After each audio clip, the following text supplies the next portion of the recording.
Hello students, very good afternoon, good evening, जब भी आप देख रहे हो वीडियो, गुड मॉर्निंग, है ना जी। तो जो हमारा लेक्चर चल रहा था, जो हमारे पास लेक्चर था हमारा विलियन चैप्टर का, उसमें जैसे हमने कल हमने सांद्रता की जो सारी टर्म्स थे हमने उसके बारे में स्टडी कर ली थी, है ना जी। उसमें होप सो आपको मज़ा आया होगा, आपको आसान लगी होगी ट्रिक्स, ठीक है जी। तो आज हम उसी सीरीज़ को आगे बढ़ाएंगे और विलियन चैप्टर का आज बहुत ही ज़्यादा इंपॉर्टेंट टॉपिक आज हम कवर करने की कोशिश करेंगे, जो हमारे पास होगा हेनरी का नियम तथा राउट का नियम, ठीक है जी। तो आइए शुरू करते हैं अपनी कहानी, ठीक है जी। और हाँ जी, अगर आप वीडियो स्टार्ट कर चुके हैं बिल्कुल, तो प्लीज़ एयरफोन का यूज़ ज़रूर करें, ठीक है जी। तो मैंने बता दिया उसका क्यों रीज़न है, क्योंकि हमारे पास अभी क्या है, थोड़ी सी क्वालिटी ख़राब है इसकी वॉइस, ठीक है जी। चलिए स्टार्ट करते हैं आज हम अपना लेक्चर। हमारी बाउंड्री लाइन आती है, इसके ऊपर नहीं जाना है, ठीक है जी। ओके जी। तो हमारे पास विलियन चैप्टर चल रहा था, हमने सांद्रता वाली टर्म को हमने कवर कर दिया था अपना, ठीक है जी। आज हम जो अपना चैप्टर को कवर करेंगे वो हम इसमें क्या कवर करेंगे जी, हेनरी का नियम। बहुत ज़्यादा मोस्ट इंपॉर्टेंट है हेनरी का नियम, ठीक है जी। हेनरी के नियम को समझने से पहले थोड़ा आप इसको फील ले लो कि आखिर ये नियम आया कहाँ से, कैसे आया। हमने एक टॉपिक पढ़ा था अपने इसी चीज़ में, हमने पढ़ा था विलेयता, हमने पढ़ा था विलेयता, ठीक है जी। सोलिएबिलिटी, सोलिएबिलिटी, ठीक है जी। सोलिएबिलिटी, हमने विलेयता के बारे में ये चीज़ करी थी कि हमारे पास कोई विलय, हमारे पास कोई विलय कितनी आसानी से, कितनी आसानी से, कोई विलय कितनी आसानी से विलायक में, विलायक में घुल जाता है, विलायक में घुल जाता है। ये हमने कही थी, किसकी डेफिनेशन, विलेयता की। किसकी करी थी जी, विलेयता की हमने डेफिनेशन करी थी, ठीक है जी। अब इस विलेयता में जो हमारे पास विलय होगा, इस विलेयता में जो हमारे पास विलय होगा, देखो जी, जब मैं यहाँ पर विलायक को फिक्स कर दूंगा कि विलायक क्या है मेरे पास, एक पानी है, कह रहे हैं मतलब कि पानी कौन सी अवस्था होती है, द्रव, कोई दिक्कत ही नहीं है, ठीक है जी। अगर मैं विलायक को फिक्स कर दूं कि पानी है और विलय को मैं परिवर्तित करता रहूं, विलय को जब मैं परिवर्तित करूंगा कि जब ये क्या होगा, गैस, जब मेरे पास विलय क्या होगी, गैस होगी, और इस गैस को जब मैं इस पानी में मिलाऊंगा, जब मैं इस गैस को इस पानी में मिलाऊंगा, तो जो यहाँ से नियम निकल के आएगा, जो इस गैस का और पानी में संबंध स्थापित करा था, वो किसने करा था, वो हमारे पास साइंटिस्ट का नाम था, हमारे पास क्या, हेनरी। क्या नाम था जी, हेनरी, हेनरी का नियम, हेनरी का नियम, क्लियर है। अभी फील हो आप, ठीक है। हेनरी का नियम आएगा, कैसे आएगा वो हम देखेंगे, ठीक है। जब मेरे पास विलायक फिक्स कर दिया मैंने पानी, और विलय मैंने अगर गैस लूंगा, तो उस विलय को जब मैं विलायक में मिला लूंगा, विलय और विलायक क्या है हमारे पास, सॉल्यूट और सॉल्वेंट, ठीक है जी। जब मैं इस विलय को इस विलायक में डालूंगा, तो मेरे पास क्या कॉन्सेप्ट आएगा, इसका कॉन्सेप्ट आएगा हमारे पास हेनरी का नियम, जो है यहाँ से डेवलप होगा, क्लियर है। पहली बात क्या है, अभी हम उसके बारे में डिस्कस करेंगे। जब हम यहाँ पर इस विलय को क्या ले लेंगे जी, ठोस, मतलब कि सॉलिड, जब मैं इसको ठोस ले लूँगा, जब मैं इसको क्या ले लूँगा, एक ठोस ले लूँगा, एक विलय को, और जब मैं उसको पानी में मिलाऊंगा, तो हमारे पास जो हमारे पास बनना तो विलय नहीं है, एट द एंड बनना विलय नहीं है, परंतु जब हम इस ठोस को जब मैं पानी में मिलाऊंगा, तो यहाँ से जो मेरा कॉन्सेप्ट निकल के आएगा, वो मेरे पास निकल के आएगा राउल्ट का नियम। क्या आएगा जी, राउल्ट का नियम, ठीक है जी। अब राउल्ट के नियम में थोड़ा सा कॉन्सेप्ट अगर मैं आपको बताना चाहूँ, मैं देख लूँ मेरे फ्रेम में आ रहा है, राउल्ट का नियम जो हमने यहाँ लिख दिया है, बिल्कुल जी बिल्कुल। तो राउल्ट का नियम जो हमारे पास आएगा, इसके संबंध में मैं आपको सीधी एक चीज़ बताता हूँ। राउल्ट का नियम का सीधा साधा संबंध था हमारे पास वाष्प दाब से, वाष्प दाब से, वाष्प दाब मतलब vapour pressure, vapour pressure, clear है जी। तो यहाँ से हमारे पास राउल्ट का नियम भी आएगा। और जब इस ठोस को भी मैं क्या करूँगा, अलग अलग कैसे करूँगा, देखो अगर मैं इस ठोस को, जब मैं इस ठोस को, जो हमने यहाँ ठोस लिया है ना राउल्ट के नियम में, अगर मैं इस ठोस को दो तरीके से कैटेगराइज कर दूँ, एक को मैं कर दूँ कि वाष्पशील, एक को मैं कह देता हूँ वाष्पशील, और एक को मैं कह देता हूँ अवाष्पशील, अवाष्पशील, ठीक है जी। इसको आप बोलते हैं वॉलेटाइल, क्या बोलते हैं, वॉलेटाइल, इसको आप क्या बोलते हो जी, वॉलेटाइल, वॉलेटाइल, क्लियर है। जिसको आप क्या बोलते हो, नॉन वॉलेटाइल, नॉन वॉलेटाइल, ठीक है जी। जब आप उस विलायक में, विलायक मतलब जो हमारे पास पानी है, ठीक है। जब आप उस पानी में द्रव अवस्था, सीधी बात क्या हमारे द्रव अवस्था, ठीक है। जब आप उस पानी में क्या मिलाओगे, एक वाष्पशील विलय मिलाओगे। जब एक वाष्पशील विलय मिलाओगे तो आपके पास किसका नियम आएगा, वहाँ पे राउल्ट का नियम आएगा। मैं फिर से बता रहा हूँ, यहाँ पे क्या आ जाएगा, राउल्ट का नियम आ जाएगा, कोई दिक्कत ही नहीं है। और जब आप उसी विलयन में क्या मिलाओगे, एक अवाष्पशील मतलब कि नॉन वॉलेटाइल। अवाष्पशील और वाष्पशील नाम से पता चल रहा है, इंग्लिश मीडियम वालों के लिए थोड़ा ये नया वर्ड हो सकता है क्या, वॉलेटाइल और नॉन वॉलेटाइल, थोड़ा कंफ्यूजन रहता है क्या कि वॉलेटाइल का मतलब क्या है, ठीक है। तो अगर आप हिंदी मीडियम वाले हो तो आपके लिए तो बहुत साफ ये संधि विच्छेद करोगे ना इसका, ईजी वे में आ जाएगा निकल के। वाष्पशील मतलब कि जो आसानी से क्या बन जाए, जो आसानी से वाष्प बन जाए, जो आसानी से क्या बन जाए, वाष्प बन जाए, ठीक है। जो आसानी से वाष्प बन जाए, हमारे पास किस कैटेगरी में जाएंगे, हमारे पास वाष्पशील। बट अगर आप वहीं किस में जाओगे, अवाष्पशील में जाओगे, तो इस अवाष्पशील का मतलब क्या होगा, जो वाष्प ना बने। और जब आप इसकी बात करोगे ना कि जब आपने एक पानी में क्या मिलाया, अवाष्पशील मिला। अच्छा, ये सारा का सारा कॉन्सेप्ट हमारे पास किसके बेस पे चल रहा है, ये सारा का सारा कॉन्सेप्ट आपका होगा वाष्प दाब से संबंधित, ठीक है। ये नियम भी वाष्प दाब के लिए भी है। और यहाँ पर जब हम बात करेंगे, जब हम इस वाले कॉन्सेप्ट की बात करेंगे वाष्प दाब से संबंधित, तो हमारे पास यहाँ पे आएगा अणु संख्यक गुणधर्म। क्या आएगा कि अणु संख्यक गुणधर्म, मतलब इसको इंग्लिश में बोलते हैं आप कॉलिगेटिव प्रॉपर्टीज। क्लियर है जी। अब इस कॉलिगेटिव प्रॉपर्टीज में हमें काफ़ी सारी चीज़ें पढ़नी बहुत ज़्यादा इंपॉर्टेंट है। तो अभी जो हमने ये पाई चार्ट सा बनाया ना, मतलब कि एक ओवरव्यू लिया है इस चैप्टर का। जो रिमेनिंग चैप्टर हमारे पास रह गया ना जी, उस रिमेनिंग चैप्टर का पूरा कॉन्सेप्ट यही है आपके पास, हमारे यहाँ पे लिखा है, ठीक है जी। हमें राउल्ट का नियम कवर करना है, हमें हेनरी का नियम कवर करना है, हमें अनुसंख्यक गुणधर्म के बारे में बात करना है। फिर अनुसंख्यक गुणधर्म के अंदर काफ़ी सारे टाइप आएंगे आपके, ठीक है। मैं यहाँ पे लिख भी देता हूँ, ठीक है। इसको मिटा देते हैं और अनुसंख्यक गुणधर्म के बारे में थोड़ा सा एक ओवरव्यू ले रहे हैं अभी हम, ठीक है। करने वाली बात है अनुसंख्यक गुणधर्म, कॉलिगेटिव प्रॉपर्टीज, ठीक है जी, है ना, कॉलिगेटिव प्रॉपर्टीज। तो इसमें क्या होता है अनुसंख्यक गुणधर्म, हमारे पास अनुसंख्यक गुणधर्म है मेनली 4। कितने हैं जी, मेनली 4। और ये चारों के चारों ही हमारे पास किसके लिए होता है कि विलायक के लिए होते हैं। पहली बात तो विलायक के लिए है, ये जो गुणधर्म है ये विलायक के लिए है कि विलायक में जब आपने वो एक अवाष्पशील विलय उस विलायक में मिलाया है, तो उस विलायक की प्रॉपर्टी में क्या चेंज हुआ, समझ पा रहे। जो फाइनल हमारे पास विलयन बनाया ना, उस फाइनल विलयन में जो विलायक पे उसका क्या प्रभाव पड़ा, क्लियर है। सबसे पहले आपके पास आएगा अपेक्षित अवनमन, नहीं अपेक्षित अवनमन नहीं, आपके पास आएगा relative lowering in vapour pressure, अपेक्षित वाष्प दाब,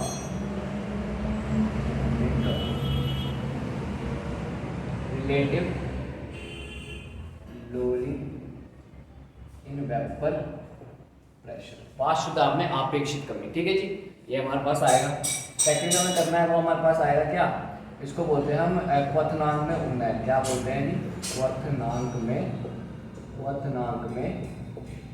उन्नयन। इंग्लिश में क्या बोलते हैं इसे, इंग्लिश में हम डील करेंगे elevation in boiling water, clear है, क्वथनांक में उन्नयन।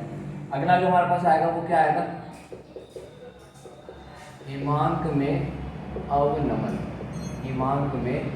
मतलब कि depression in freezing point. FP का मतलब हो गया फ्रीजिंग पॉइंट, जमना, ठीक है जी। बस वाले बता दो, ठीक है। अच्छा, लास्ट हमारे पास आएगा कौन सी वाली कैटेगरी, उसको बोलते हैं हम परासरण दाब,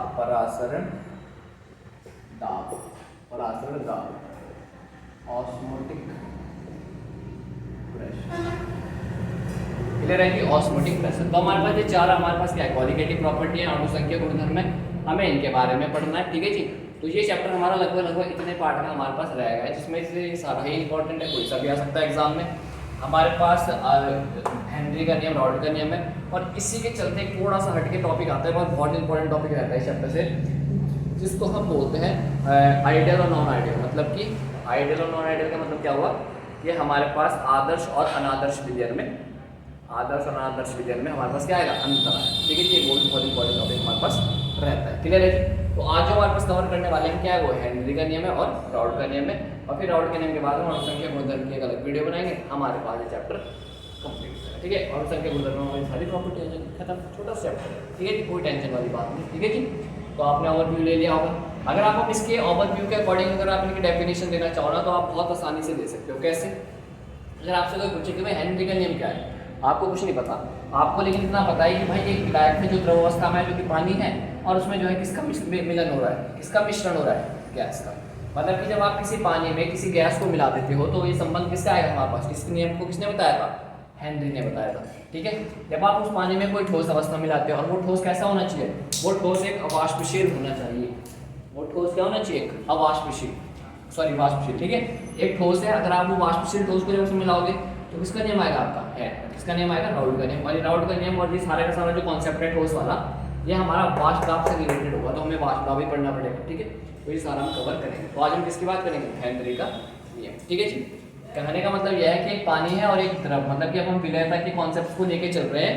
तो अब मेरा गैस किसमें मिलेगी, पानी में। तो ये हमारे पास हेनरी का नियम समझते कुछ कहलाता है। क्लियर है जी, एक बार देख लेते हो कहाँ तक हमारे पास आ गया है, कहाँ तक नहीं आया।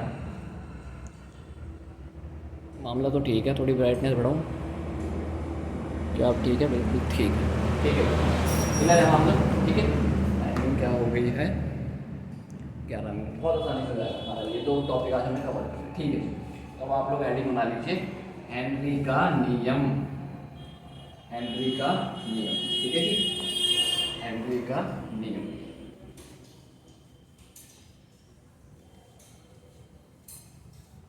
चलिए शुरू करते हैं, हेनरी का नियम। हेनरी का नियम, देखो जी, हेनरी का नियम क्या था, हेनरी का नियम कोई बहुत बड़ा नियम नहीं था, इसने लोगों का पागल बनाया कुल मिला के। ठीक है, कुछ नहीं, सही होता पागल बनाया इसने। देखो मैं बताता हूँ क्या कौन सा नंबर। देखो जी, हेनरी का जो नियम था ना,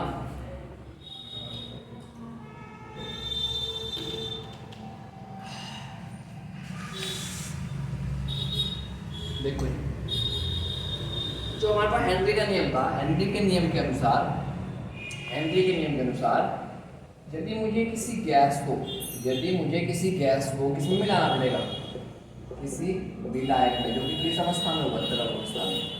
जब मुझे किसी गैस को किसी विलायक मतलब कि द्रव अवस्था में मिलाना पड़ेगा, ये क्या है हमारे पास, विलय, विलय।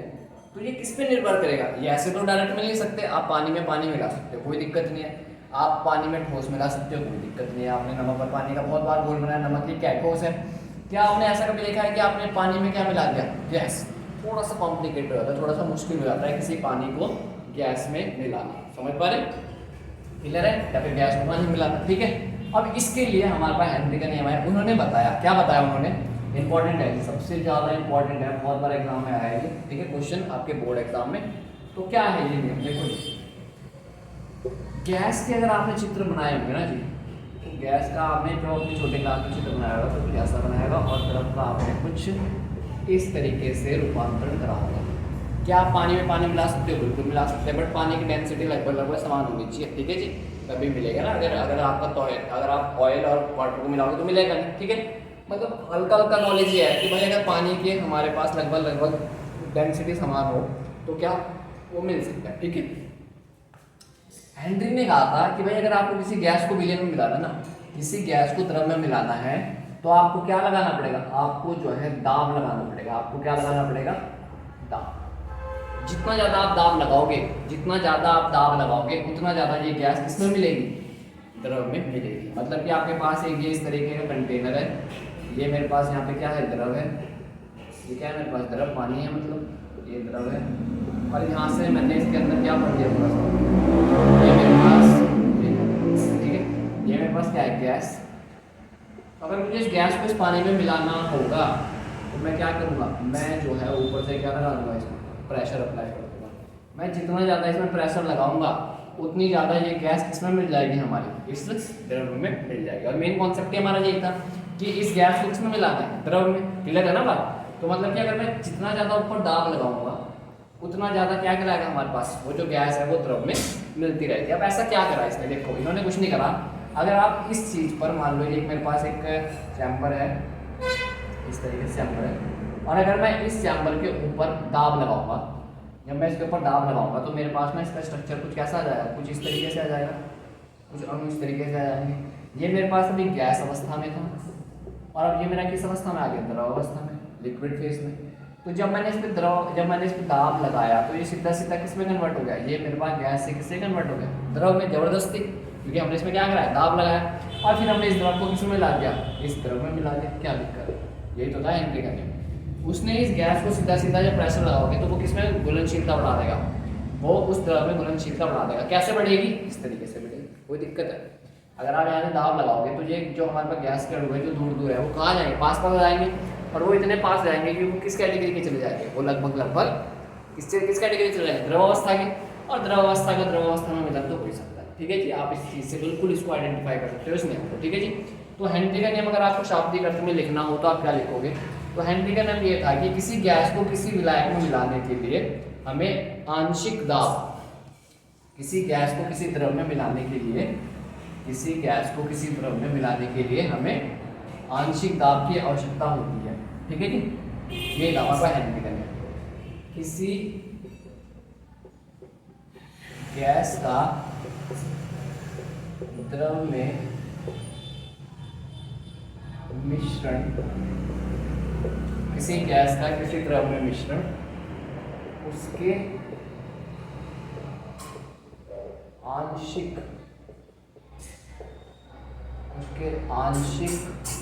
वाष्प दाब के, उसके आंशिक वाष्प दाब के अनुक्रमानुपाती, प्रोपोर्शनलिटी, डायरेक्शन होता है, अनुक्रमानुपाती होता है।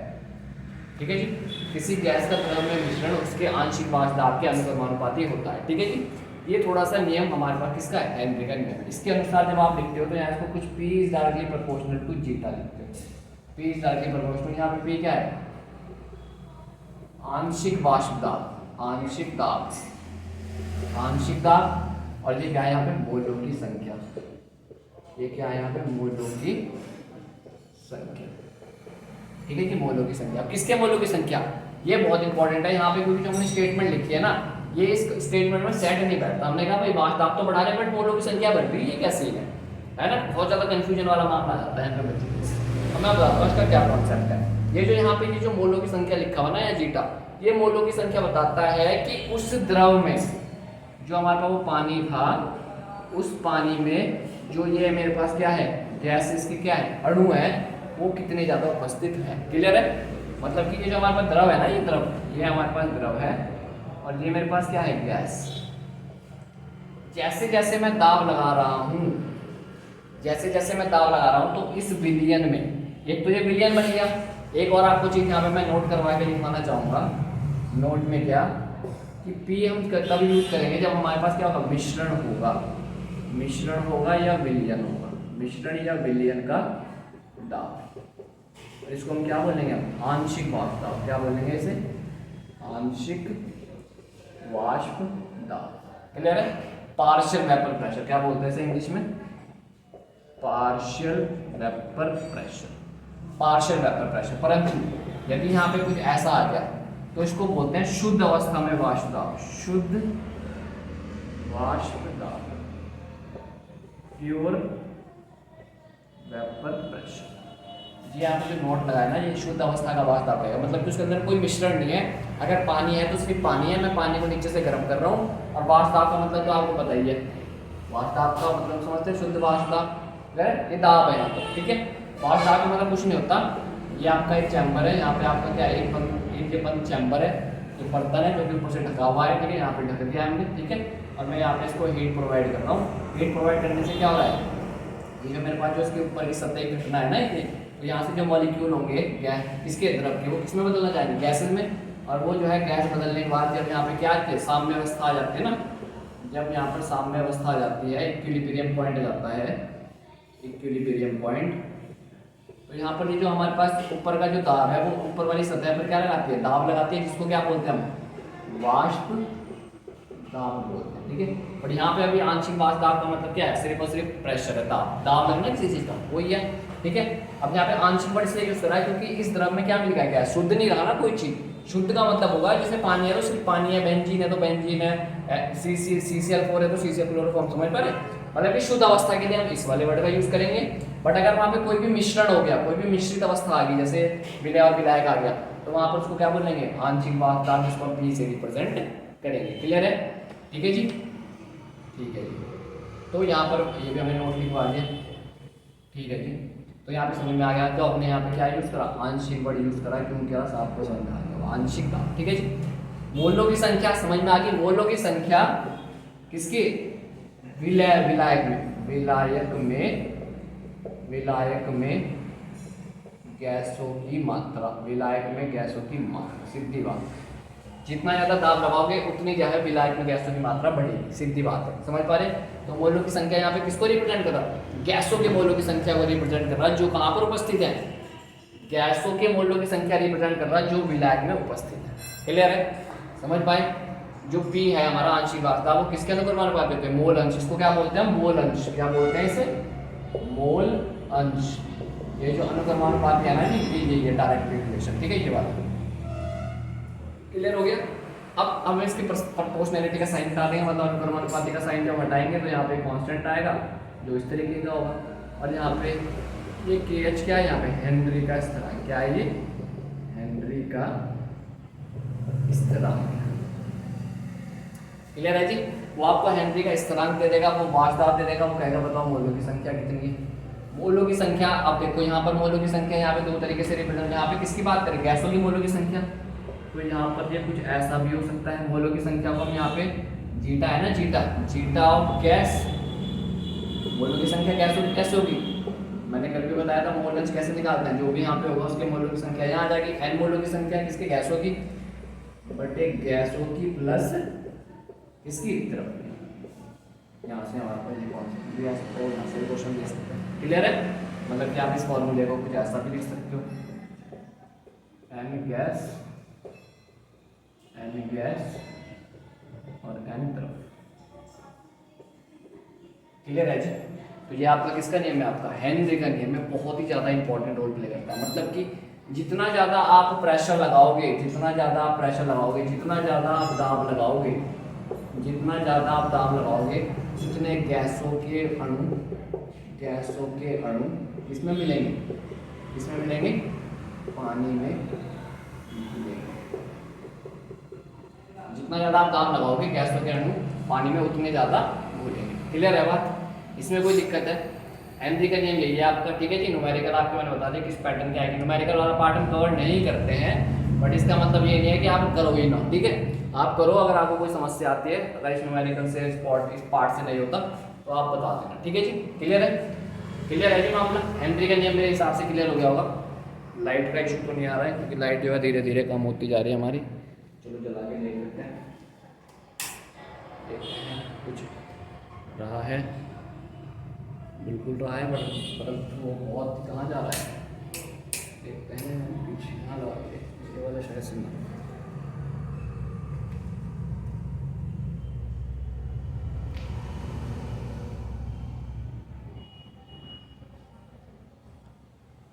ठीक है जी, अब हम इसका अगला पार्ट करेंगे कवर, ठीक है जी। क्लियर है मामला, कोई दिक्कत?